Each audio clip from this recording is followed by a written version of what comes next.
if we want to live the decades that we plan to hold our Bitcoin, then you need to be healthy to do that. There's such a severe dichotomy in America where you have some of the most obese people in the world.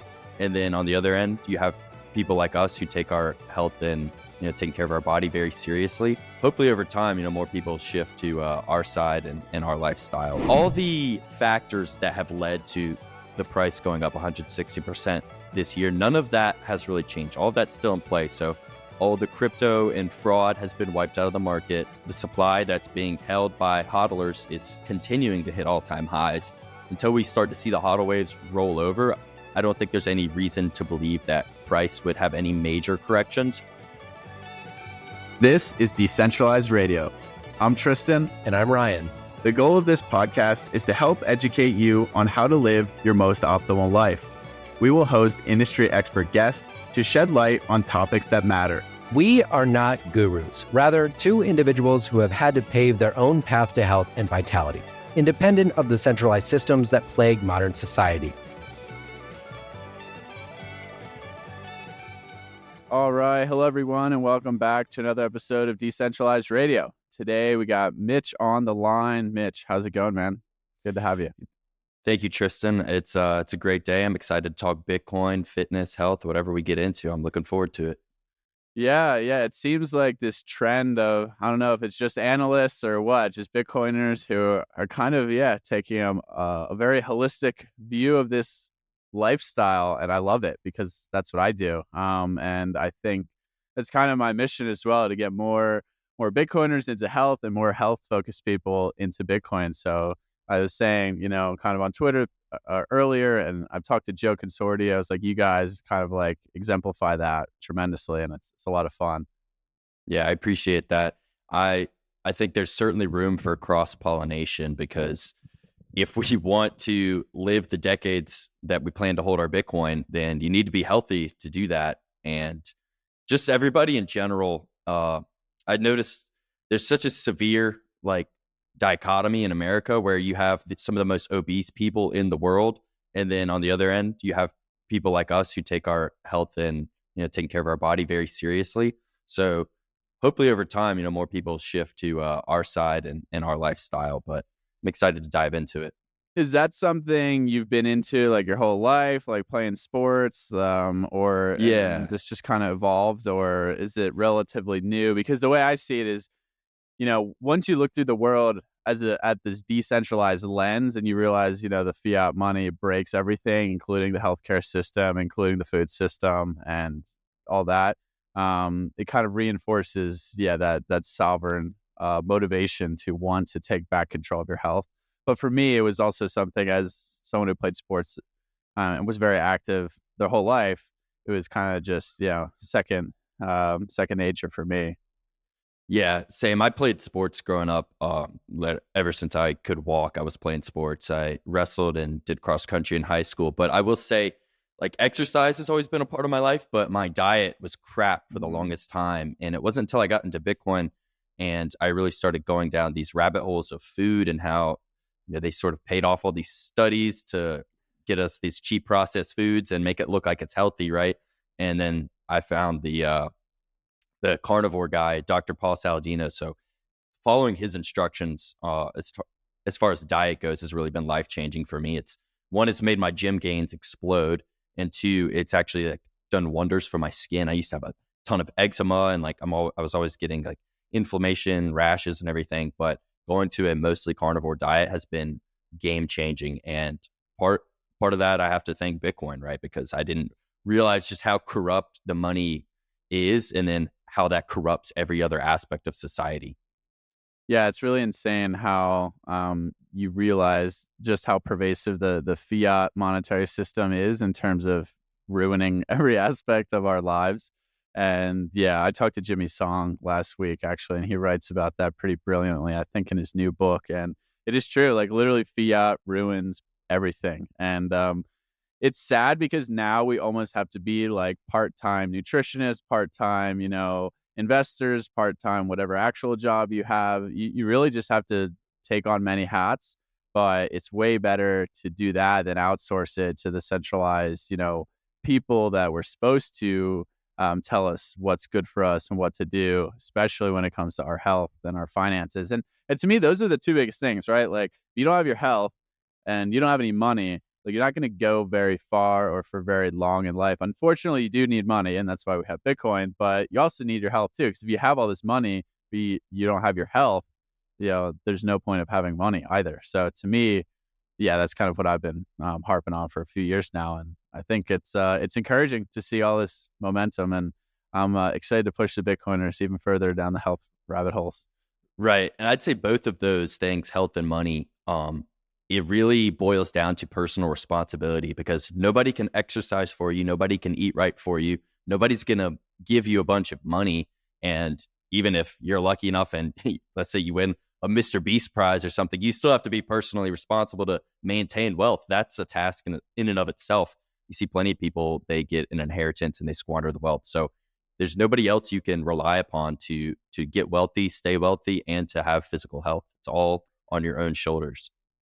Yeah, I mean, that's the foundational virtue of decentralization, I think, is personal sovereignty, or sorry, personal responsibility, like individual sovereignty, low time preference, proof of work, right? Like all those things, it's your body, it's your life. Like no one's coming to do push-ups for you.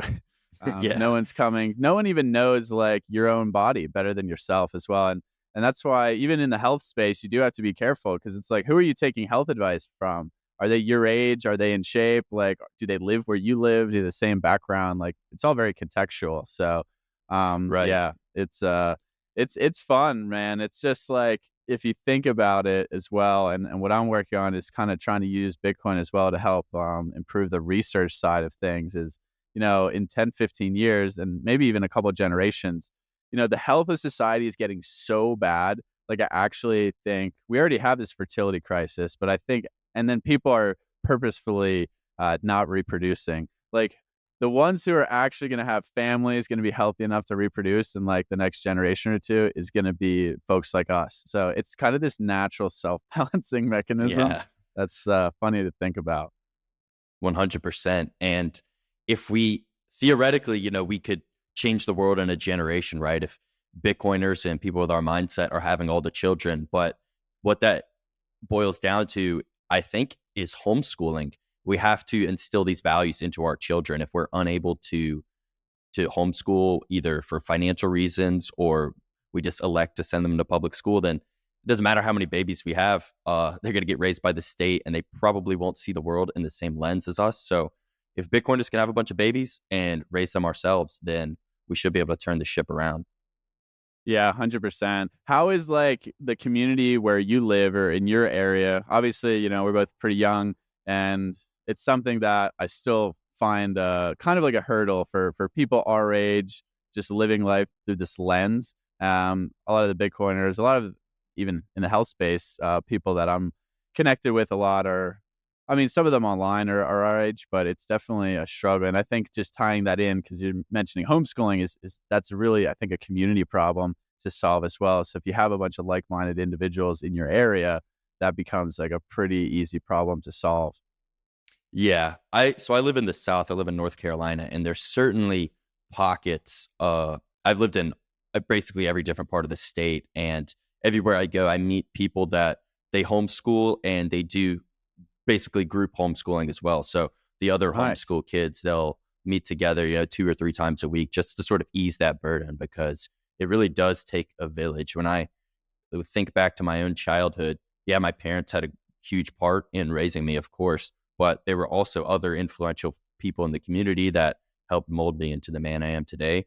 And I think that's really the way. But in general, though, most people still, they send their kids to the state. Like, homeschooling is very, and I wasn't even homeschooled myself, but it's still sort of a niche way to raise your children. And most people view it as like, oh, you're going to raise like really antisocial dorks that, can't communicate with society. And there's some kids like that are homeschooled, unfortunately. But realistically, everybody I've met, they always talk about, oh, there's so many things wrong with society. So it's like, why would you want to raise a child that fits in with that, right? You don't want someone that fits in with the world. You want to raise someone that stands out. And, I can't wait. I don't have children yet, but one day I'm looking forward to it, and I'm certainly going to homeschool them. And I'm trying to build community here too. So I've started I didn't start it, but I helped start this Bitcoin meetup in my town. Right now, it's like not even 10 people, but we've got a long-term vision. We want to build roots here. Everybody's trying to make, they say Austin's the Bitcoin Citadel, or Nashville, or El Salvador, or wherever. I want to make right here in North Carolina the Bitcoin capital of the world. And I don't ever plan on necessarily leaving unless things got really bad for some reason, but I don't anticipate that happening. I see a lot in the Bitcoin community, when times get tough, if there's higher taxes in your state or whatever, everybody's first instinct is to leave. And I kind of understand that, but I think there's something to be said for digging your roots in the mud. Yeah, exactly. Stay where you're at and change the world around you. And if it gets to the point where it's, unfixable, maybe like California, then you can go to somewhere else. Oh, I totally agree, man. I mean, first off, it's pretty much exactly my frame of mind as well. Building community. I run the Wyoming Bitcoin meetups, which is even more challenging because everybody lives about 3 hours away from each other, right. And 3-4 people in each town. But it's great to have a community, and yeah, I totally agree. I think we need to be building as many citadels or communities of Bitcoin maximalists and just sovereign individuals, because although it is a sovereign individual, that's a personal journey, it's personal responsibility. But if you have the community around to support you, the amount that you can accomplish, the momentum we have is far greater. So it's important, I think, to distinct the individual virtues, but then also the collective greater force that comes with the community. So yeah, and then also as well, I think American Hodl said this on maybe a podcast, is like he's tired of everyone thinking we need to jump ship, especially in the US and in the health space. Oh my God, it's even worse. Like literally, I think every health influencer is like, you need to move to the beach, you need to be, in El Salvador, Costa Rica, or some tropical place. First off, it's just unrealistic for a lot of people to just pack up and move. Second, I think it's somewhat soft in the regard that it's like, yeah, you're just jumping ship. We do have a great country that was founded on great virtues, but we've just strayed away from that. And it's really something that you can be a part of, providing the solution or the momentum to fix these issues. So I'm totally on board there. That's why I love Wyoming. And again, yeah, Wyoming, North Carolina, Texas, Tennessee, is vastly different from living in New York City or San Francisco. It's a completely different scenario. And if it does get really bad, it's going to get, well, you could debate how bad it is there right now, but it's going to get even worse there before, it's going to get really bad where we are. So it's, it's something to say about kind of the character and the pride you have. But I'm curious, just to wind it back as well, how did you personally get into Bitcoin? What was like the inflection point? Was there any, moments along that journey where you made mistakes and learned, going from shitcoinery to Bitcoins, or Bitcoin only, everything? Let's hear it. Right. So I was very much a normie. I'm only 23 now. I got into Bitcoin at the end of 2020, going into 2021. And there were a few different touch points that really allowed the orange pill to click in my mind. The first was I spent over COVID, I got sent home from school, and so I had a bunch of free time. I was binging a lot of Thomas Sowell. So he's this African-American economist, and I would basically watch his videos, like everything he's ever put out. And that really, he's not a Bitcoiner and he's not an Austrian economist, but he's huge on free markets. And so I was very much beginning to understand how important it is that government stays out of markets. And then second was I saw the M2 chart. I saw what they did in March 2020, and knowing that that's just massive government interference, I knew that we had to get inflation. Like this is not going to not result in inflation. And so that happened. And then third was the election. I thought it was very fraudulent, the 2020 presidential election. So my distrust for systems was at an all-time high. And those three ingredients was kind of the perfect cocktail. And then all of that culminated in the start of the Bitcoin bull market. So I finally noticed it. I was like, oh, what is this thing? It's going up, from 10,000 to 20,000 in just a few months. Hey, friend. Thanks for listening. If you really enjoy this podcast, it would be really appreciated if you left us a 5-star review on Spotify, Apple, or subscribe to our content on YouTube. This helps us get to a larger reach and a larger audience to spread this wonderful free education. And all I did was went on YouTube and I searched, how does Bitcoin work? in the first video I watched, I saw it has a limited supply of 21 million. I'm like, all right, this is exactly what I need to defend against inflation. And as a bonus, it's completely separate from the existing system. So the government can't manipulate this. They can't stop it. They can't shut it down. And that was when it clicked. And I only shitcoined for a little while. Like, I just genuinely didn't understand. I think there's a lot of people like that because the altcoin casinos put out really good marketing. They're like, oh, this, sure, Bitcoin's a store of value, but you also need Web3, blah, blah, blah, blah, blah, whatever, which you don't really need all that stuff. We need to fix the money. Side point. But I only altcoined for a few months, and then I very quickly figured out Bitcoin's the only legitimate thing in crypto. And I got really lucky because I figured that out at the very peak altcoin top in the spring of 2021. So everything I had purchased was up in Bitcoin terms when I sold it. So I got really lucky, and I didn't experience any of the major downfalls of BlockFi, FTX, or none of that. So I've been in Bitcoin, I guess, going on 3 years now, and it's been awesome. My life has changed significantly for the better. I didn't even save money beforehand, right? I was a broke college student, just working like part-time minimum wage. I didn't have that much capital put into it. But once I realized if I save Bitcoin now, it's going to be worth much more in the future, my mindset totally shifted. I used to just spend every penny I made. I didn't care. I had no long-term financial plan. Wasn't even a thought in my mind that that's something I should prepare for. I was like, oh, I'm only 20 years old. I got plenty of time to figure that out. But just seeing the opportunity cost of Bitcoin, like any dollar I spend now on something else, that could be Bitcoin, which could be worth 10, 20, 100x more in the future in purchasing power terms. That really shifted me from being a massive consumer, high time preference, to a saver, a producer with a low time preference. That's incredible. Yeah. Well, props to you on that journey as well. It sounds like good timing. I definitely learned the hard way with some shitcoinery in 2018, 2019. But, all roads lead to Bitcoin. If you have that open mind and those values, you just click in your head. And, it was the same for me as well. Kind of 2020 was when I totally separated it from the pack. And it was like, wow, this distrust of everything from the government side of things is at an all-time high. So it's just so foundational and really is such a good way to talk about it. It's just savings, right? Like, we can't save in dollars anymore. This isn't a thing that actually works because of inflation and the absurd destruction of purchasing power over the past decades and acceleration of that in the past few years. So it is the easiest way to think about it. It's like, this is just long-term savings, right? And it will appreciate over time. And if people think about it like that, it's I think it's a lot easier to convince them to come on board. But now you're an analyst. So is this something like in college, were you a finance major and this totally shifted your paradigm, or how did you make that transition? Because you post a lot of great content on kind of the macro world and Bitcoin, of course. So how did that come to fruition? Did you just get so orange pilled, you're like, this is what I want to do with my life? Yeah, that was 100%. I had no direction. So I was a junior in college when I figured out Bitcoin. I was studying business and economics, Keynesian bullcrap, but I had no idea. I just basically picked a major out of the hat. I was like, all right, I'm here at university. I'm not going to study gender theory, some bullcrap.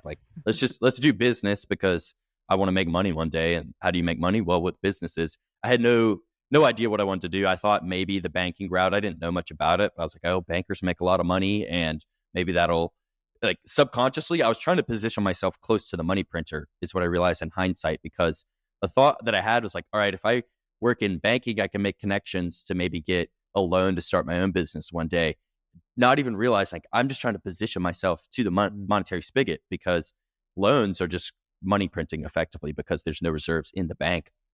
But as soon as I figured out Bitcoin, all right, this is what I want to do for my career. Absolutely. This is where the innovation's happening. This is something I'm actually passionate about. I didn't want a boring 9-to-5 job that I didn't care about for some company making a product that is not really valuable in my opinion. So I basically spent my entire last year of college trying to put together a proof of work portfolio just to show that, hey, I'm someone worth hiring. I work hard. I'm young. I'm willing to learn. And Blockware took me under their wing during my second semester of college. I started out just doing social media posts, but slowly over time, I've been able to take on more responsibility. And really, Twitter is how I got hired, just putting out regular takes on Bitcoin. I used to have a podcast way back in the day that was really crappy, low quality. I had no idea what I was talking about, but just the fact that I was creating content and discussing my ideas, going on Twitter Spaces, a lot of that really started to pay dividends after a few months. And going through like some of the on-chain data, so I had the pleasure to work with Will Clemente. He was at Blockware the same time I was for a little while, so I was able to learn straight from him on how a lot of the on-chain data stuff works and really start to develop as an analyst. And I've been able to work with so many great people at my company. And another great thing about Twitter is that all the best minds are like putting their content out there frequently for free, right? So if you want to learn about anything, just follow the experts, and eventually you'll be able to pick it up and start doing your own analysis. Yeah, well, that's proof of work 101 right there. Is kind of like, hey, I got this blank slate, but I know what I want to do. I'm just going to put in the work until someone notices, and eventually someone will. And that's what's brilliant about this is like you can just, decide your own fate if you're willing to just put in some work. So that's incredible. Yeah. So I guess, what are you doing on a daily basis as an analyst? This is something, I'm curious about. And how is Blockware, what's the goal of Blockware at a company level? And how is that different from maybe other firms, other companies in the space as well? Right. So my day-to-day does consist of looking at, Bitcoin stuff, on-chain data, looking at what's going on in the mining market specifically. So our main source of revenue is selling Bitcoin mining rigs, ASICs, and I put together a lot of insights specifically that we can give to our sales team to help sell rigs to clients, right? We want to provide all our clients with the most insights, right? Because Bitcoin mining it's within Bitcoin, of course, it's related, but it takes it another step further. There's a lot of intricacies to it that I didn't even understand until I started working for Blockware. So putting together content that allows our clients to really understand what's going on in the mining industry. What are ASIC prices doing? What's hash price doing? What are transaction fees doing? Where do we see things going? Looking at some of the public miners, what are they doing? How have miners historically positioned themselves to succeed during bull markets? That's what I spend a lot of my time focused on. And then I lead all of our content efforts. So I'm constantly putting out tweets, LinkedIn posts, crafting emails for clients, putting together charts. I do podcasts for Blockware. I help write the weekly newsletter. And we also do, sort of longer form reports that we release about once a quarter. So there's literally an infinite number of things I can work on because there's no limit to the amount of content I can produce. So I would say a lot of my job, though, boils down to learning, just taking in information, digesting it, and then putting it back out into the world in a palatable format. How do you balance that creation of content versus the learning aspect of it? Because this is something I do as well around, health information is, I put a lot of content out there, but also learning a lot. And sometimes it can be a challenge. I definitely enjoy the learning part of it the most, I would say. But sometimes when I'm forced to create a piece of content is when I actually do learn. So I'm curious your take on that in kind of like a slightly different space. Right. I would say that's exactly how it is. Learning and content creation for me go hand in hand. So for example, the other week, when Oceans, the mining pool, was announced, I was trying to really understand what's this all about. So for that week's newsletter, I broke it down, and that forced me to learn about it because I think that's what I love about writing. So like we can get on here and I can talk and I can probably, spout bullshit about whatever. Like talking doesn't really take much effort, but to really write something down, you have to know, like you can't just spew nonsense when you're writing. It forces you to learn it. And then I do love talking though as well. If there's 4 aspects to learning, I would say there's reading, there's listening / watching, but then there's writing and talking. And I think those last 2 really bring things together, right? So when you write it down, you're forced to really flesh out the ideas. And then talking is like the last step. Do I understand this well enough to explain it to a 5-year-old? And yeah, so content creation and learning go hand in hand. If you ever want to learn something, simply take notes. If you think back to whenever you were in school and you actually wanted to learn the material, you took notes. Maybe even if it was a class you didn't care about, right? In order to get ready for the test, you took notes. So why would you not take notes on content you're actually interested in? This may sound dorky, but when I'm listening to podcasts, I carry a little notebook, like fits in the size of my hand. I always carry a pen with me. Whenever I hear something that makes sense, I just write it down because something mentally, it just clicks on my brain if I write it down. If I don't write something down, I don't remember it. Oh, 100%. I mean, you're just building those like neuronal connections in your mind. You have to, because if you just listen to something, you're going to forget it like in 10 minutes, typically, unless it's something you've heard 40 times now or 30 times. Like it takes more to where if you write it down right after you hear it, then you're just building those connections like right away. It's something I've been wanting to do. I do it occasionally, like in my phone notes, but you're absolutely right. And yeah, it's kind of that balance of when you do write something. And that's why I think people online should definitely have an appreciation, but also understand that, yeah, this is kind of like the process of how it goes. Like when you put out a piece of written content, you become like knowledgeable and maybe somewhat of an expert on it, like in that moment that you're actually creating the piece. And then that's like the beauty of it as well. But if you don't, really reaffirm it, via writing or via actually talking about it, like in person or online, like we are now, then it's probably not going to resonate as strongly in your mind. You might forget that information a lot sooner as opposed to if you had done those things. So it's really fun. 100%. It's hard to balance sometimes as well. But I think writing, I'm just a way bigger fan of writing. And that's why I love Twitter, because, Instagram and like creating a video, as much as I love visual content and like I do aesthetically appeasing things like outdoors, I just would rather write because it just flows better for me. And then I find that I just learn more when I do that. Yeah, I don't even have Instagram. I used to have it back, a few years ago, but I only have Twitter, and it's for that exact reason. I love to write and I love to share my thoughts. And I honestly surprised if you would have asked me 3 years ago, "Oh, you're going to start publishing, 20 tweets a day. Do you think you're going to get like a bunch of hate comments?" I would have thought, yeah, surely, like people on the internet are mean and nasty, whatever. And maybe I'll say something stupid. People will reply, "Oh, you're just an idiot. You're wrong, blah, blah, blah." But an overwhelming amount of the replies, and that I get at least, are positive, right? People are like, "Oh, this is insightful. Like, thank you for sharing." Even I used to be like, I guess I don't want to say self-conscious, but what is it? It's imposter syndrome. I used to have imposter syndrome. Like, I'm going to put stuff out there. Nobody cares what I think. Like, what do I have to say that's valuable? But even if no one reads it, it's still valuable for me to put something out and really flesh out an idea. And then, yeah, every now and then, I'll say something that's probably wrong and people will correct me in the replies. And that's valuable for me, right? I would have kept having the wrong understanding of whatever that concept was had I not, had the courage to put my ideas out there. So learning in public, I think, is incredibly valuable. Yeah, I agree. I mean, I feel the same exact way. I think I still have imposter syndrome, but I actually think it's a good thing the way I use it. It just it forces me to really want to know a topic before I start talking about it. I'll write some stuff, but again, if I'm going to talk about it like on a podcast or something, I definitely, I'm not going to talk about things that I'm kind of like 50% of the way there. I really want to make sure I know it. But speaking of that, like, how has the response to what you're putting out there changed in the past, let's say 12 months, right? Like we kind of crawled our way out of this bear market a little bit and, things are looking good. How have you noticed that changing in terms of your interactions with your content you're putting out there? The biggest change is that there actually is interaction. So my account has actually grown to quite a decent amount this year.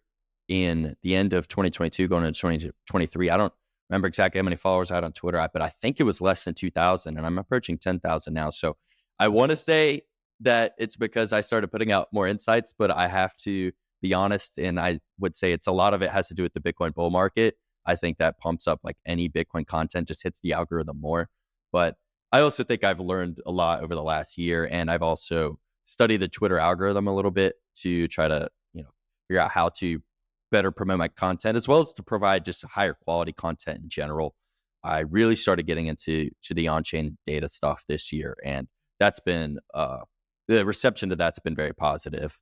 People are like, "Oh, thank you for sharing." It's like even just something simple as like a chart of exchange balances, right? Just like updating the market. Hey, 100,000 Bitcoin have left exchanges over the last 6 months. Like this is important stuff to know, right? I think on-chain data kind of gets slack because people during the bull market were trying to use it to make short-term price predictions, which is bogus. But I think it's better when you look at it from a long-term view, right?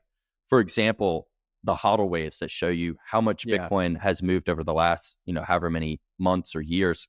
If we didn't have that and you hear Bitcoiners saying, "Oh, I hodl," you would have no way of knowing if they were actually like pulling your leg or not, right? But you can look on chain and see that Bitcoiners don't just say they hodl, they actually do hodl through these bear markets, which, considering this past bear market was my first, like that gave me a lot more conviction to know, hey, I'm not the only crazy person just riding this thing all the way down. I'm going to ride it to zero because everybody else is trying to get out. It's like, no, you look on chain and see, 70% of the coins still haven't moved. Like, we're all here. We're all willing to go down with the ship.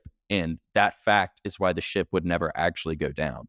This podcast is brought to you by our lead sponsor, EMRtek. EMRtek manufactures high-quality, high-powered red light therapy devices. In my opinion, red and infrared light are two of the biggest nutrient deficiencies in our modern society due to our indoor lifestyles. Red light therapy devices, like the ones from EMRtek, can help combat that by providing high-powered red light while being indoors. I personally use mine every morning and every evening. Red and near infrared light is extremely beneficial for energy production in our body because it boosts mitochondrial function and penetrates deep into the cell. It is also extremely beneficial for skin health, eye health, as well as our circadian rhythms. And this is actually pretty much why I bought everyone in my family an EMRtek red light therapy device for Christmas. EMRtek panels are low flicker, low EMF, and use targeted wavelengths such as 830 and 630 nanometers, amongst others, to get extremely effective results. For more information, go to emrtek.com and use our code DRadio10 for 10% off your order. That's emrtek.com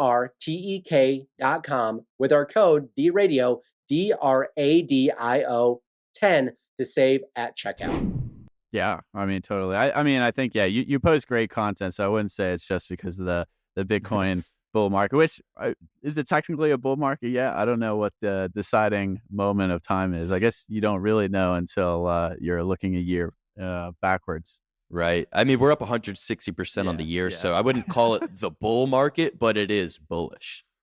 Yeah, totally. Well, given in that, what are your thoughts on what's going on right now? Because we've had this tremendous appreciation in price. We have pretty much all this momentum at our back in terms of BlackRock, in terms of the halving, just adoption across the board. There's nothing really pulling Bitcoin down in terms of, like the FTXs of the world, the 3RS Capital. The only thing I see that's pulling Bitcoin down is, sound monetary policy from the United States Federal Reserve, and then also just macro movements, right? Which to me, the latter is something that actually could have a real impact, perhaps the next 3 to 6 months, but long term probably won't matter, right? So where do you stand right now? Because as someone who's seen this kind of play out, like we never just go straight from like the bottom to the top of the bull. Like this stuff always has pullbacks, always has corrections. So I think personally, when people start calling for 100K, I'm like, okay, guys, like, yeah, eventually for sure. But I really don't think it's going to happen in the next 3 months. Like I highly doubt that's going to happen. So right. I'm also really wanting to have cheaper sats to stack. So I'm happy to see it go back down. Yeah, I would say the same, but I mine. So I actually am able to stack more sats when the price goes up because I have to sell fewer to cover the operating expense. But all the factors that have led to the price going up 160% this year, none of that has really changed. All of that's still in play. So all the crypto and fraud has been wiped out of the market. The supply that's being held by hodlers is continuing to hit all-time highs. Until we start to see the hodl waves roll over, I don't think there's any reason to believe that price would have any major corrections. Of course, we'll get 5%, 6%, even 10% drawdowns here or there. But for example, the recent drop, it was a dip for ants from 44 to 41. If you look at historical price pullbacks, it doesn't even like make the radar. It's nothing. Bitcoin's just volatile in the short term. We know this. And then I think the macro tailwinds are about to whip up significantly. I'm not super versed on macro, not like a joke and sortie, but I'm very much prescribed to the debt spiral thesis. I see no play for the U.S. government to pay off their debt other than by issuing more debt, which is effectively printing money, increasing the supply of dollars circulating in the system, the amount of spending that is mandatory, Social Security, Medicare, military spending that they're not going to cut, and then the interest payments on the debt, that's the vast majority of the budget. It's far more than what the U.S. brings in through tax revenue. And even if they were to Jerome Powell was saying higher for longer, he did higher, but it doesn't seem like he's going to be able to do longer, because yesterday he already foreshadowed, hey, we're going to be starting to cut rates in 2024. So let's say even if he did do higher for longer and the economy crashed, well, then tax receipts are going to crash, right? So then that deficit problem just gets worse. So the only way is to just continuously issue more debt forever and ever at lower interest rates that are beneath inflation, so they can actually serve it in nominal terms. So long term, the supply of dollars has to increase forever, and there's only 21 million Bitcoin. Now, could the U.S. government pump the brakes on everything, hike brakes to the moon, and do QT and default on the debt from a hard default, not just a soft default? Sure, but they're not going to. And you're not going to see them cut spending, because no politician's going to run on the platform of rug pulling the boomers on Social Security. They would not get elected, and that would just not roll over well. So the only logical play, the only really possible play at that is to print money forever. Yeah, I mean, talking long term, there's really like only one outcome, and it's like, yeah, you just want to accumulate as much Bitcoin as you possibly can. I think even 12 months out, there's pretty much, to me, like no other outcome. And if you go even the further you go, obviously the more that percentage increases. So close to near guarantee, right? And the way I think about it is, yeah, maybe we do have like the short-term drawdown, like the interest rates really start to, have an impact just in general. But whenever that drawdown happens, yeah, we know they're already going to lower rates. If it happens, especially like if it gets ugly, they're probably just going to turn on the money printer sooner rather than later. That's what they've always done. That's every time there's a recession, I hear they say, oh, well, Bitcoin's never been through a recession, so how do we know how it would perform? We know how it'll perform because the playbook is for a recession is always print money in larger quantities than the previous recession. If you just look at 2020, what was it? A third of all dollars were created in 2020. Now imagine if we get a recession in 2024, it'll probably be half of all the dollars would be created in that year. So number go up forever. It's like like Bitcoin was built for recessions. Like that's like the whole point is right. When they have these massive injections into the money supply. That's like, all right, literally put everything you have into Bitcoin because there's only one way it's going. And if you view it through the opposite lens too, let's say they really let the money supply contract. They let people start paying off their debts. They kept rates high. Well, we saw what that did to the banking system, the immense stress that put onto it. And we know what that would do to risk assets. I mean, the stock market would tank, real estate would tank, but Bitcoin, maybe its USD price would tank, but it's still separate from that system. It still exists entirely apart from that. So it protects you both against extreme monetary expansion, but also extreme monetary contraction and, the end of debt cycles, as Ray Dalio puts it. That's a good point too. I think maybe one that's under discussed is, because if the banks collapse, which, that could very much happen in that sort of scenario, or at least consolidate even further, as we kind of saw earlier this year a little bit with Silicon Valley, that's just going to make Bitcoin more attractive. So the way I see all these scenarios is that no matter what happens, if Bitcoin does like draw down a tremendous amount in price, it's probably only going to be for the short term. And this is be like, a lifetime buying opportunity. So for me, it's like, I think there is a chance that could happen the next 3 to 5 months for sure, but it's not going to last for long. And the timing of the market's pretty much impossible. So always the recommendation would be to just buy Bitcoin every week, every day, and especially the next 6 months. I think you won't be sorry that you did. Right. I second that entirely, because if you're sitting around on a bunch of cash hoping for one of these massive drawdowns like a March 2020, you may get left in the dust, right? Because seriously, anybody who would have sold Bitcoin has already sold. I don't know that you'll see one of these events where people are forced to sell. Right now, the only sellers that exist in the market are the Bitcoin miners. And what do you know? The amount of Bitcoin they'll have available on a recurring basis to sell is going to get cut in half in about 4 or 5 months. And maybe this is maybe I'm too optimistic, but I think Bitcoin could really become the flight to safety that we know it is, right? We fundamentally understand that Bitcoin is not a risk asset. It's a risk off asset. There's no counterparty risk. It's got an absolutely limited supply. And we've basically seen Wall Street start to recognize that fact. Larry Fink called it a flight to quality. They've given it the thumbs up. I think we could see, in some sort of credit scenario, there be a rush to Bitcoin. We kind of saw it in March of this year.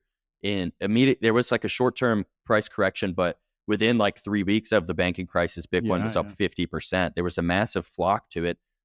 I could see the same thing happening because Bitcoin's basically proven that it's not going anywhere.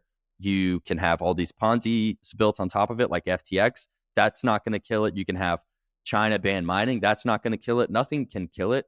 And I think the broader market has finally come to grips with that fact. Yeah, so something I want to get into is the mining kind of dynamic of it, and then maybe BlackRock after that, because to me these are kind of the very two important pieces to the puzzle right now.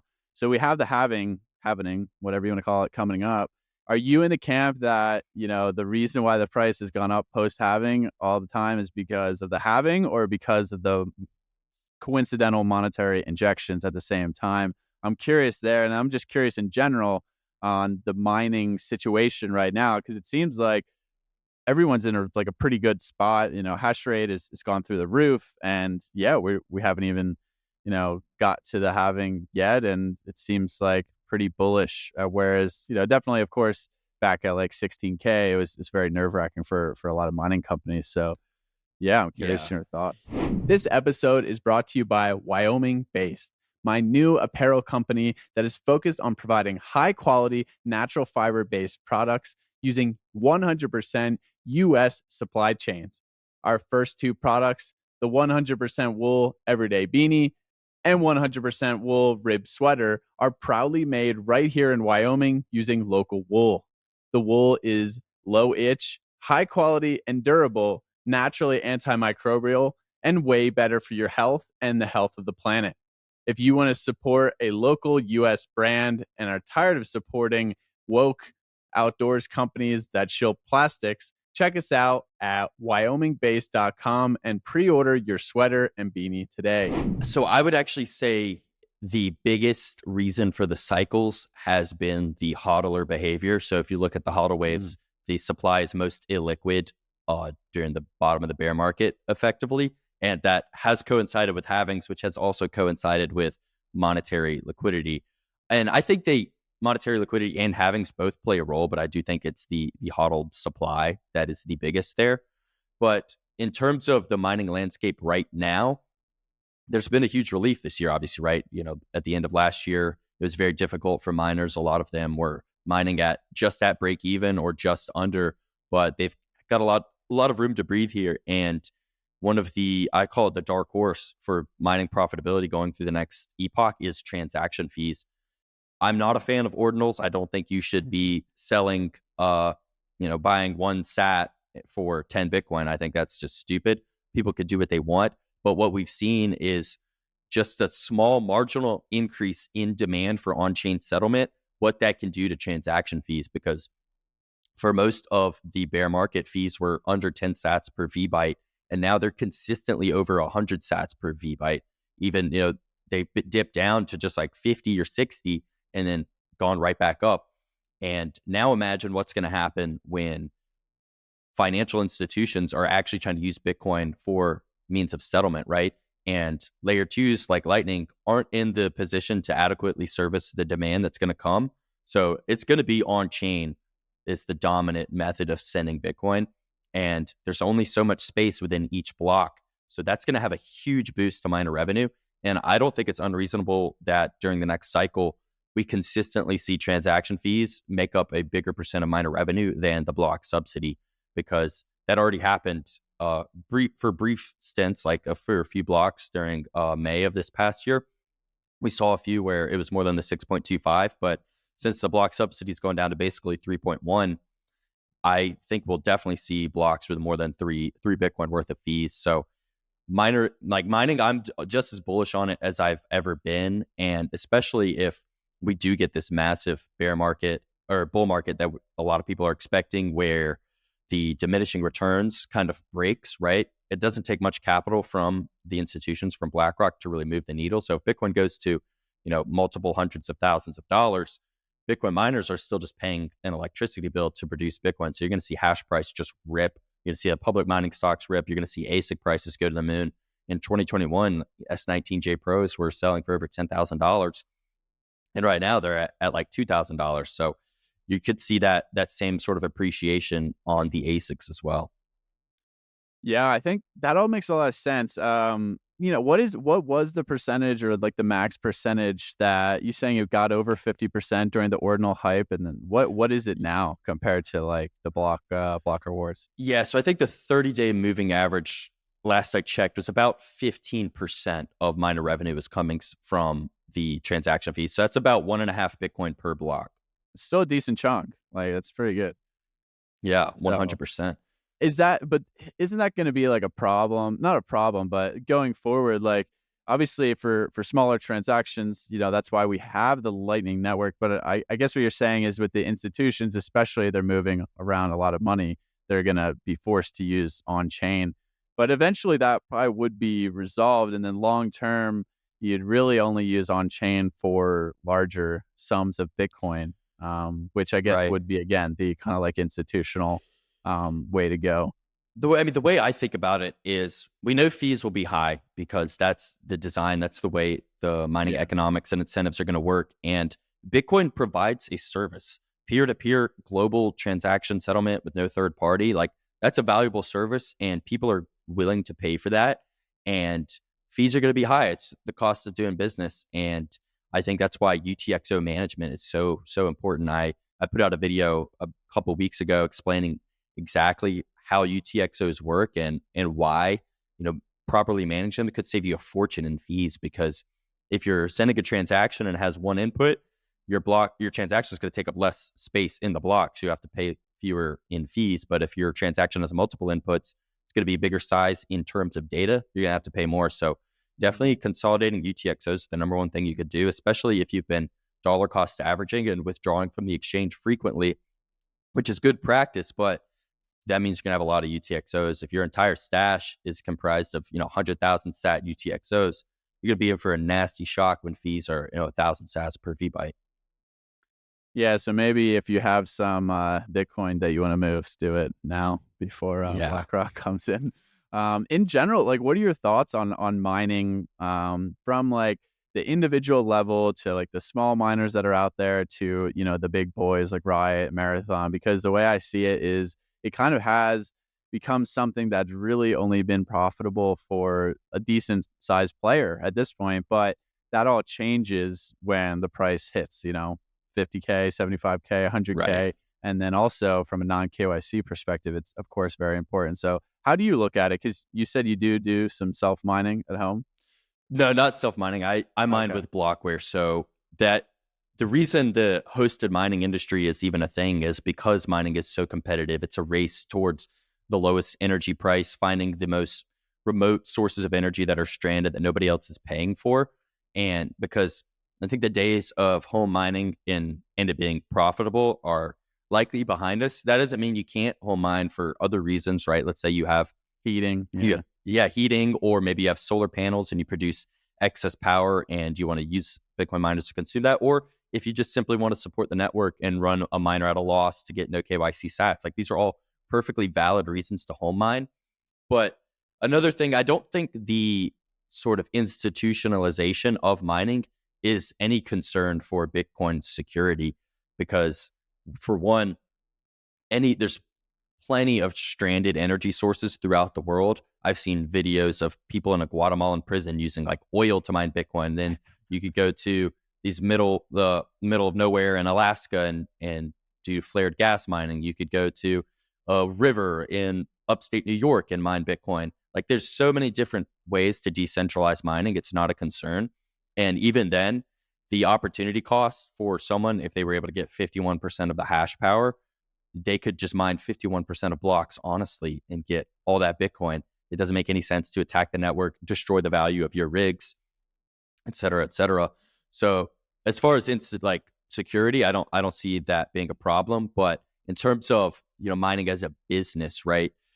You want to allocate the cheapest source of power. And I think mining is kind of a foreshadow of what the world will look like under a Bitcoin standard. And I'll explain why. So for one, it's got these massive cycles, right? Bitcoin every 4 years has these bull markets and then these massive bear markets. I think that's indicative of the short-term debt cycle, which under the fiat system, cheap debt allows unprofitable businesses to survive those drawdowns when they otherwise wouldn't, when they're not allocating capital properly. But you don't see this in the mining industry because it's so nascent and new. During these massive bear markets, there's not a lot of access to funding. Nobody wants to buy the stock. Nobody wants to loan money to these companies. So the ones that over leveraged during the bull market, they borrowed against their machines. They borrowed against their Bitcoin. They didn't properly manage their balance sheet. They didn't secure the cheapest power because they just wanted to get online ASAP. You see them get wiped out during the bear markets. And then the ones that are allocating capital most efficiently, they've got the best machines, they've got the cheapest power, they've got a strong balance sheet. They survive the bear markets and thrive during the next bull market. And they're all operating on a Bitcoin standard too, right? Because they have Bitcoin denominated treasuries. Their cash flows are derived from Bitcoin. Their entire balance sheet is composed of basically Bitcoin related assets. So I think that's indicative of what the world will look like under a Bitcoin standard. There's not going to be an abundance of debt to borrow and finance inefficient businesses, and only those who are allocating capital efficiently will survive. So that's sort of how I view the mining industry. Really, especially coming up to the halving, you want to have the cheapest power. You want to have the most efficient machines, but you also want to buy rigs at the most opportune time, right? ASIC prices are still relatively low, and you're going to have a harder time making a 100% ROI on your investment if you buy rigs at the top versus if you buy them during the bear market. Yeah, I think that all makes total sense, and it kind of shows how the dynamics will change from a fiat world to a Bitcoin standard world. So with that, do you think like the cycles will kind of taper down? A lot of people are predicting this. I think so as well, just because of the amount of Bitcoin that's in circulation versus getting added to is we're almost at 20 million at this point. So I'm curious your take there. Yeah, I think the cycles will die down, but for a different reason. So to address the halving and this issuance change, when you look at it in Bitcoin terms, yeah, the change in issuance is a smaller percentage of the total Bitcoin supply. But when you look at it in dollarized terms, it's grown every cycle because the Bitcoin market cap grows. So and prices moved on the margin, right? It doesn't necessarily matter what the last 1 million Bitcoin transactions were. If there's no more asks at 40K and the next ask is at 50K, all it takes is one transaction for the price to move. So because it's set at the margin, I don't think the change in issuance, being smaller as a percentage basis necessarily means we're going to have less cycles. But I do think the cycles will probably end at some point. I'm optimistic that it's going to be this cycle because of the type of money that's going to come in through the ETF. It's pension funds and insurance companies. It's really large asset managers that they're not the retail speculator traders that we saw in 2021 that got wiped out as soon as the price went down. These are institutions that they just buy assets and they hold them for decades. And if they're just holding Bitcoin in the ETF and they're not selling, then I don't think you'll see, 50+% drawdowns anymore. I think the massive bear markets are behind us. That may sound like hopium, but I haven't really heard anybody else really agree with that point. So I think it's kind of a contrarian view, which makes me think it's more likely because, the market tends to not do what everybody thinks it will do. And I think anybody who's, trying to quote unquote sell the top in this coming cycle so they can buy more Bitcoin at the bottom, I think it's a terrible idea. And I think it's incredibly risky. Yeah, I've actually feel like I have heard people say this, but maybe not for that exact reason. But I definitely feel like a lot of people are on the train that at least the cycles have become less and less volatile. Like the drawdowns would be for sure less extreme. And it makes sense to me as well, based on what you said. And just it's a lot of confounding factors. But for sure, when the institutions come, that they're just going to kind of prevent that from happening to some degree. But I have seen, folks like like Larry Leopard say, yeah, we could come back down to like 80, 90K. But, they're just throwing numbers out there, I feel like, because that's what they enjoy doing to some degree. And we really don't know. So, yeah, selling your Bitcoin at the top of this would probably be, pretty risky.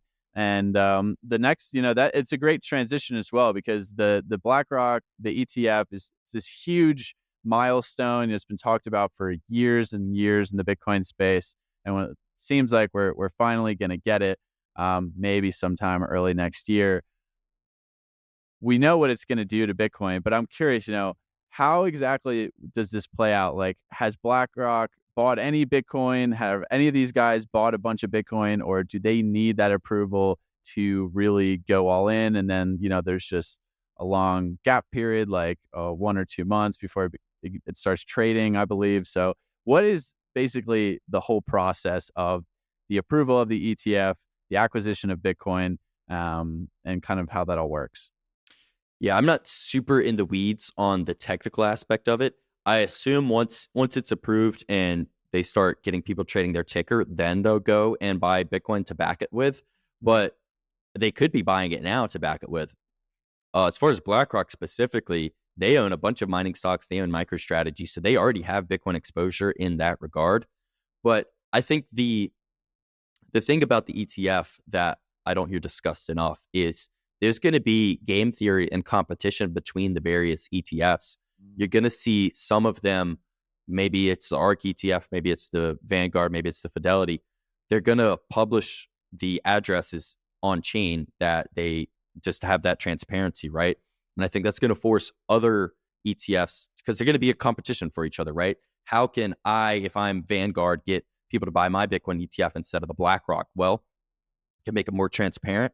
I can offer redemption, so you could take self-custody of the Bitcoin if you have the ETF, or vice versa. Let's say for some weird reason you had Bitcoin in self-custody and you wanted the ETF, you send it to them and you're given shares of the ETF. And then I think that also sort of disincentivizes the doing of paper Bitcoin like FTX did, because you don't necessarily want to manipulate the Bitcoin market and keep the price down. You want the price to go up so you can make more in fees, especially these institutions that also hold like the mining stock and MicroStrategy. They're kind of incentivized for the Bitcoin price to go up.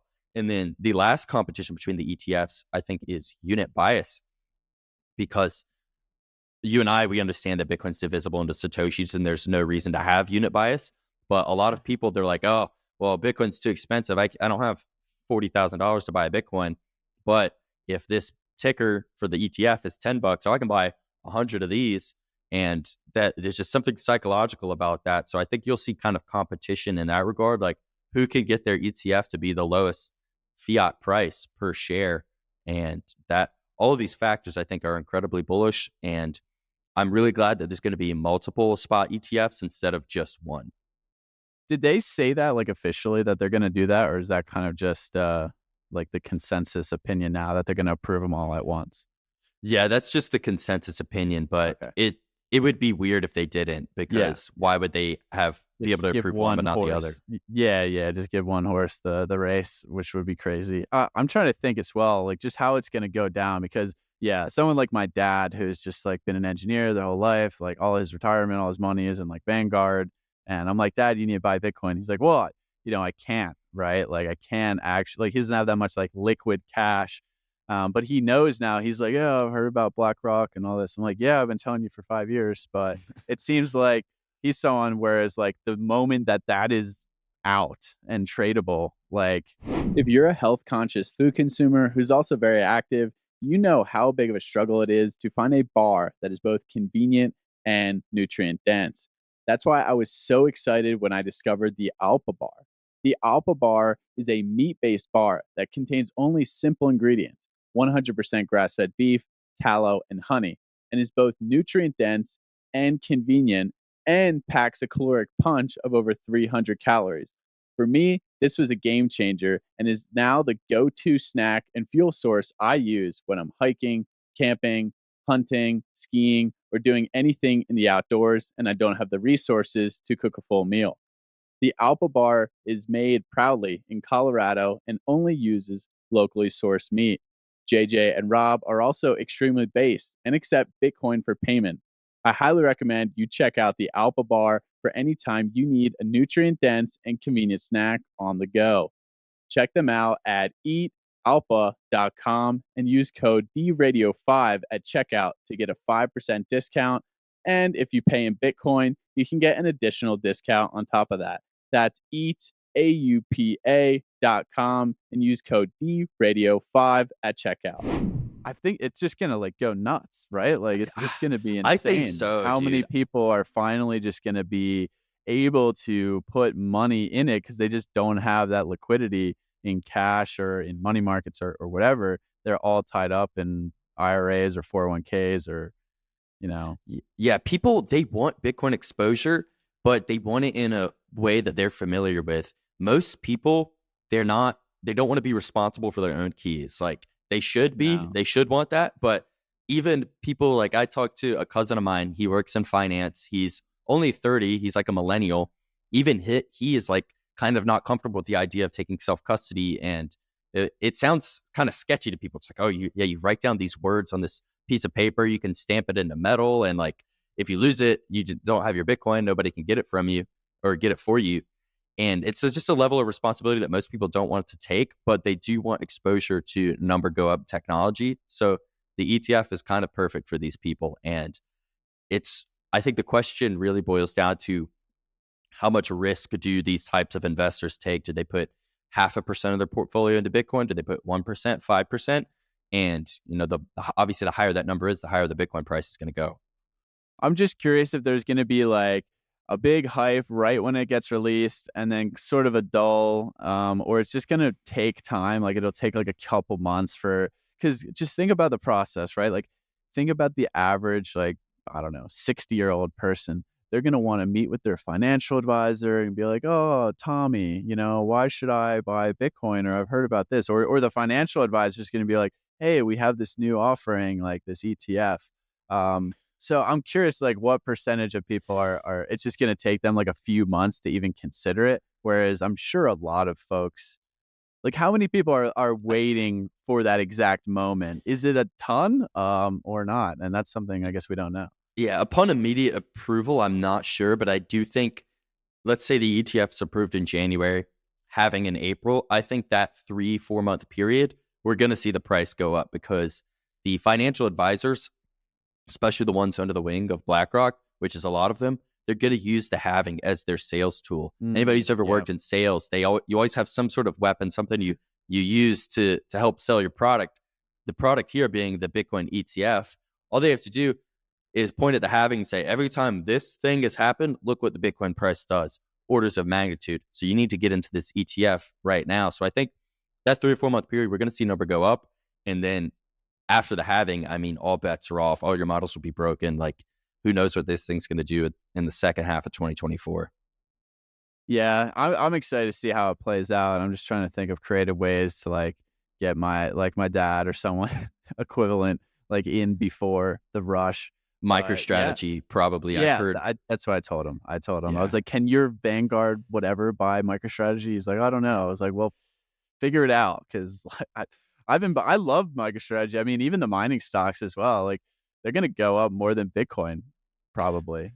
Yeah, probably. But during the bear market, they'll probably go down. Oh yeah. Yeah. I don't recommend trading, but if you're gonna trade, you need to. I'll be honest, like a small percentage of my portfolio is mining stocks and MicroStrategy, and I plan on trying to time that and sell it during the bull market. I'll probably get wrecked. 100%. Who knows? Yeah, we don't know. But I don't plan on holding that stuff for decades. The vast majority of my portfolio is spot Bitcoin cold storage that I'm gonna hold for decades. But if you're gonna trade any kind of asset, you need to use Bitcoin as your denominator, right? What can outperform Bitcoin? Well, it's going to be either mining stocks because their cash flows are tied to Bitcoin and their balance sheet is all Bitcoin, or it's going to be MicroStrategy who has borrowed money to buy Bitcoin and they have a software business on top. So they're constantly DCAing and increasing their total supply of Bitcoin on their balance sheet. So you need one of those two strategies to outperform Bitcoin, and everything else is just going to get toasted. The S&P 500, tech stocks, everything else in Bitcoin terms going down forever. I 100% agree. I mean, I literally do the same thing. It was rough because some of the mining stocks I got into, like when they're quite high, but I've been dollar cost averaging down the last 2 years, and and same with MicroStrategy. Yeah, and it's wild. They'll literally, even in the past, 4 months, they've just gone crazy, and we're not even close to like where their all time highs are. And yeah, I think it's a good way to just if you're more familiar with the traditional stock market and that's comfortable for you, I think it makes sense. And then you have some indirect exposure to Bitcoin. To me, it's kind of like a no-brainer. If you want to diversify in terms of different exposures to Bitcoin is the way I like to see it. Yeah. And I had this conversation with a friend of mine yesterday about diversification. And I think this is where we can distinguish between Bitcoin is not an investment, it's saving, right? It's money. Yeah, it's saving. Yeah, it's money. And you don't diversify your money, right? You don't have a bunch of euros and yen and pesos. You just save in dollars. You save in whatever your native currency is. My native currency is Bitcoin, so there's no need to diversify into other currencies like the dollar. You just save in something. You pick the best savings tool and you save it. It's so true. And it's like undervalued. But even if you're trying to convince like your dad, your uncle, your cousin, it's like even a like 10% allocation to Bitcoin, which will diversify your whole portfolio, is gonna like de-risk everything and the potential upside. Yeah, it's that pitch is still needed, but if you actually get Bitcoin, then it's like, oh, I can't believe you have like 100% of your portfolio in Bitcoin. It's like, well, that's just my money, man. That's my savings account. So I don't. Literally. That's not like, what are you talking about? Like, it's not. It's so funny, that paradigm shift, and once you realize that, it's so fun to think about that. But I'm curious, because you do look at on-chain data. Like, have you seen? Like, would it be easy to tell when a BlackRock or Vanguard is like just started buying like a bunch of Bitcoin and it's moving off exchanges and things like that? Like, that really hasn't happened, has it? Well, it happened at the bottom, right? Like, there's a lot of obviously buying at the bottom.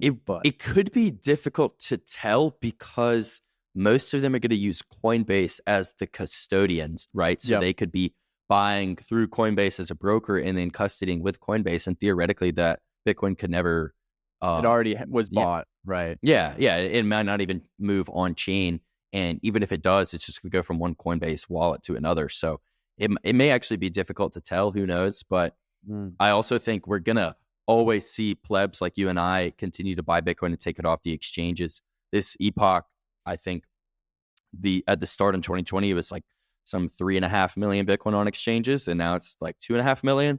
So that's a pretty big drop in just 3 or 4 years. And what we've seen is during the past bear market, every time price went down, we saw on-chain plebs bought the dip. You saw Bitcoin leave exchanges at a faster rate during those time periods than other time periods. We also saw that recently on the pump of 40K. Instead of like selling into the price going up, we saw hardened Bitcoiners, long-term holders on chain actually get more aggressive with their buying and take more Bitcoin off the exchange. So eventually, just from the cumulative power of the cyber hornets, all the Bitcoin will get drained off the exchanges.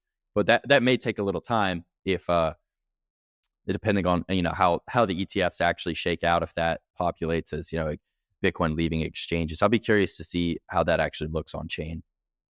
Yeah, I was curious. I figured it's not really like, if it was some obvious indicator, we already would have known about it. So right. I figured it's not really the best. We don't know for sure. We can only wait and see, which is exciting. One other thing I want to ask you about Blockware was that you said they do the hosted mining. Like, how exactly does that work? Because that's probably something that people don't know a ton about, I would say, listening to this. Right. So we have a data center in Kentucky, and it's right on the border with Kentucky and West Virginia. And then we have another partner site in Oklahoma City, and we have one in Washington. And how it works is you buy rigs. They're your ASICs. They're plugged in at our site. And what distinguishes Blockware from the other hosted mining providers is we have what's called a Blockware marketplace. So a huge problem during the last bull market was these massive lead times. Part of that was supply chain, but then also just the massive demand for ASICs. Mm-hmm. You would buy a rig and it wouldn't get plugged in for like 3 months. You're missing all those profits during the bull market. With the Blockware marketplace, all the rigs on there are turnkey. They're already online. So you pay with Bitcoin on chain. as soon as your transaction gets 6 confirmation, that rig's yours now, and the hash power is pointed to your wallet. You're instantly receiving mining rewards. So it's turnkey, which is exciting. Then it brings a level of transparency too, because you could go on the marketplace, look at the dashboard. You can see exactly how your rigs have been performing. You can see how, before you even buy the rig, you can see, what's its hash rate over the last 30 days. So you're not buying a bunk machine, because all ASICs are basically the same, but they're not all built equal, right? Because they're big, 30, 40 pound computers in a hot data center. Some of them just don't run as well, right? Some of them need repairs. Stuff happens. It's a blue collar business. So you can have that level of transparency before you buy the machines and while you have the machine. And then lastly, it actually allows you to capitalize on the ASIC price appreciation. Like I mentioned earlier, S19s during the bull market were reaching $10,000. If you had bought them cheaper, there wasn't really any liquid market to sell them into, right?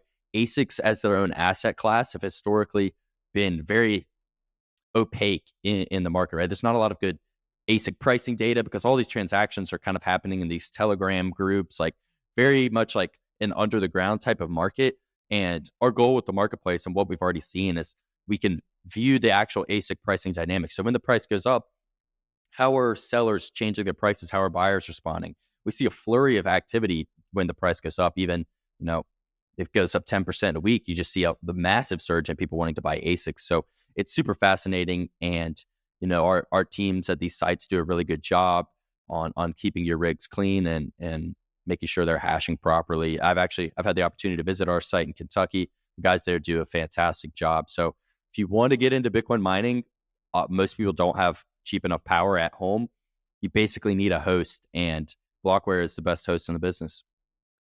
Yeah, that makes sense. And especially given all the issues that folks like Compass and all that had. Right. That was always kind of like sketchy to me, but it makes sense. And then you guys are basically making money by like having a slave premium on the electricity price, right? But it's still way cheaper than, if you do it at home. Yeah. And, like, I won't say their name, but you said it.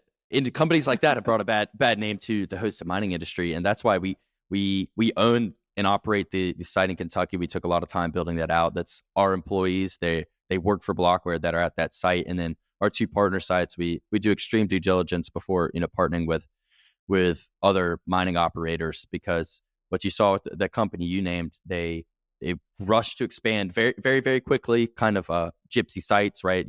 Just get machines on, get them plugged in ASAP. Don't even, like, it doesn't matter if it's in Russia, right? Like, come on now. So we only operate sites in the United States, and that's what makes the marketplace so great. You can actually see these rigs before you buy them. They're already online. You don't have to wonder where they're at. Are they actually plugged in? Are they working? It's like, as soon as your transaction confirms on chain, the hash power's on your dashboard, the mining rewards, they're getting streamed to your wallet.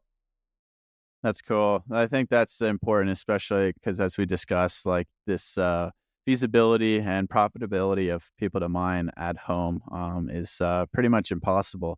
In terms of the non-KYC aspect, is that still totally doable, right? Because you're just like, what do you need to sign up with, I guess? Yeah. So you can, if you go on the marketplace, you can sign up very quickly and easily. You agree to the terms of service. You have to put in a little information about your name and billing address and everything, because the monthly so you pay your monthly electricity bill with fiat. So we'll bill you monthly for the electricity, and then you're always getting the Bitcoin mining rewards. You can set that threshold however you want. So it's just super simple process to sign up and get started mining. Got it. So I'm sure you could get creative with that if you wanted to. Moving on to what a Bitcoin like standard looks like, I guess, what are you just most excited about in terms of maybe the progression of society? We talked a little bit about the health stuff, but I know you kind of post a lot of good things in general about this. So I'm curious, maybe 10, 15 years, what are you most excited or most eager to see being improved upon when the money is Bitcoin and it's not fiat? I am most excited, one, for government spending to drop and we stop getting these wasteful spending on programs, because if they can't generate taxation or do the inflation tax, then they can only spend what they can actually get through regular taxation, which will severely cut the budget. Massive cuts are going to have to be made. A lot of these wasteful programs will go. That capital is going to get allocated better. You're going to see a lot of these 3-letter agencies disappear. which are putting regulations and restrictions on businesses, hindering, small businesses, etc. So that alone will make society better. And then the second thing would be Bitcoiners being in control of capital.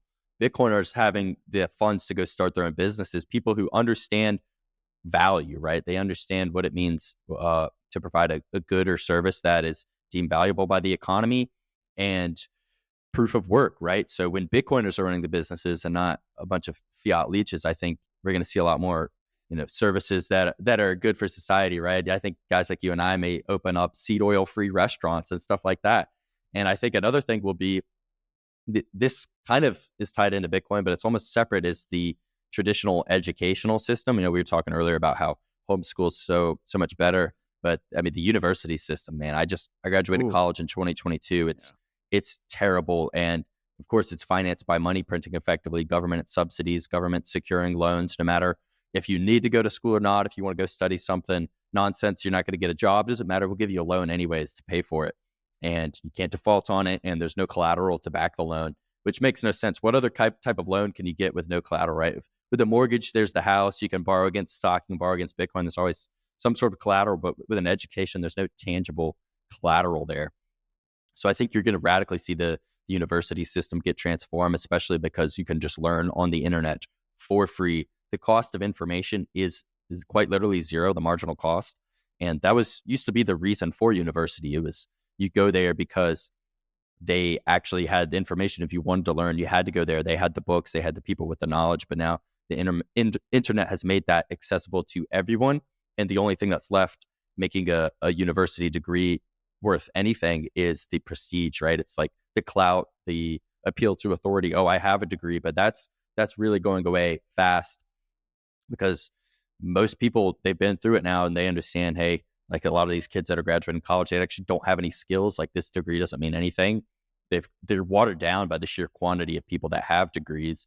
And then when COVID happened and classes are like online, I think that really exposed a lot of the fraud of it too, not to mention the cost. So I think we see a radical transformation in education, which will be a net positive for society, because people are going to be able to learn faster and cheaper and actually learn skills. Like, I think a model that's going to work really well is sort of the apprentice model, right? If you want to do something, you study directly underneath someone who is doing exactly what you want to do. You don't have to waste time with all these general education courses, spend 4 years of your life to not really develop any skills. You can just, hey, this is the job I want to do. Let me watch this guy who's doing it and learn it. Yeah, the academia has just, you realize it's the most like fiat thing that exists. It's so insane. And then like scientific research, like everything that stems from it as well, it's so centralized. And that's what I'm probably most excited about as well, is we have literally made almost no progress in terms of like innovation, real innovation on a lot of fronts in terms of technology and education and pushing the boundaries. And yeah, even someone who's slightly out there like Elon Musk has just like, like think about cars. Like, yeah, everyone's like, oh yeah. And I'm not a huge fan of his in general. I'm kind of neutral, but it's like, you just get one person who has enough money to just say like, fuck you to industry standards. Right. You can actually innovate.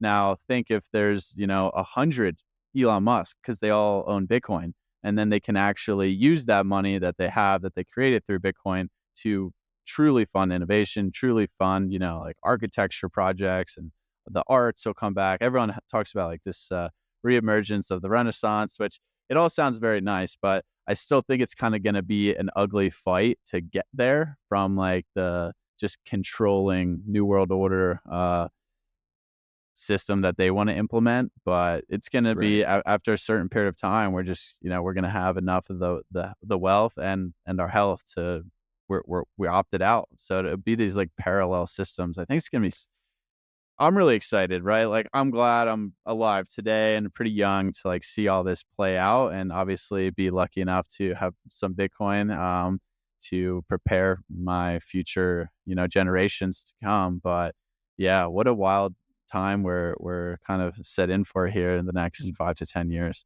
Yeah, that was well said. You hit on a really important point, which is that innovation comes from the private sector. It doesn't come from academia.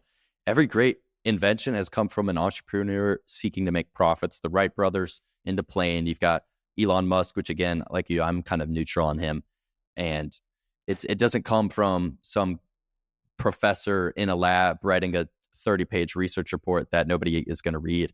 Like the academic research is such a circle jerk is the right way to describe it, because you can only reference other academic research. It's like all these guys like reading each other's papers, writing each other's papers, and not actually producing anything, and nobody else actually even reading their research.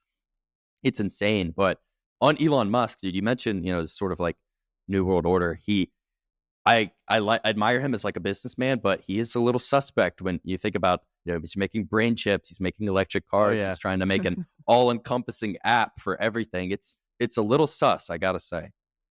Yeah, they're very skeptical, but it's like he's already made Twitter like a way better platform, and there's a lot of good coming from there. Like this Cybertruck and Tesla, I'm not a fan of like the electric vehicle component. I mean, maybe like if it was just an electric vehicle and didn't have like all this other crap, but why shouldn't we have like a fully stainless or fully steel like grade car that's like indestructible? Like if that was like internal combustion engine or something like that, that'd be sick. So I do think that at least it's stirring the pot, which is a good thing. Yeah, he's definitely made Twitter better. But if there was one guy who's building the infrastructure that they would need for surveillance state, it's most definitely Elon Musk. Yeah. The satellites and Starlink and all that. It's like there's a lot of trade-offs here, and could go on and on about all of this, but it's fun. I'm excited that we're part of this. Excited that you came on. It's great to finally connect. Where can people find more of your work and where you're at on social media? Well, on Twitter. Yes, sir. I appreciate you having me on, Tristan. It's a good conversation. You can find me on Twitter